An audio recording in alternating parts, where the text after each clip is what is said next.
सच्चाई की जीत एक समय की बात है। एक सुंदर गांव में एक किसान रहता था जिसका नाम मोहन था। मोहन न केवल अपने खेतों में मेहनत करने के लिए जाना जाता था, बल्कि उसकी ईमानदारी और सत्यनिष्ठा के लिए भी प्रसिद्ध था। मोहन का एक पड़ोसी था, रमेश, जो बहुत ही चालाक और धोखेबाज था। रमेश हमेशा अपने स्वार्थ के लिए दूसरों को धोखा देता था। एक दिन रमेश ने सोचा कि अगर वह मोहन को फंसा सके, तो उसके खेत भी हड़प सकता है।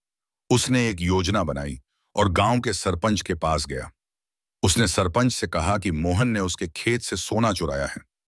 सरपंच ने दोनों को बुलाया और पूछा, क्या यह सच है मोहन?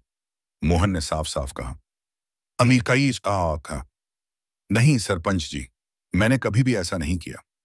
सरपंच ने तय किया कि सच्चाई का पता लगाने के लिए दोनों के खेतों की तलाशी ली जाएगी।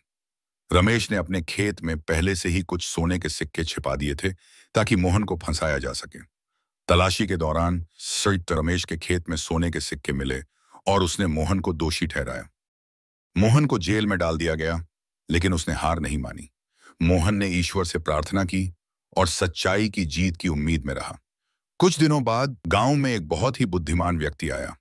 उसने गांव के लोगों से कहा कि वह सच्चाई और न्याय के बारे में बहुत कुछ जानता है और वह मोहन की सच्चाई का पता लगाने में मदद कर सकता है। उसने सरपंच से कहा, मुझे मोहन के खेतों की तलाशी लेने दीजिए। गांव के लोग मोहन की ईमानदारी और सत्यनिष्ठा की प्रशंसा करने लगे।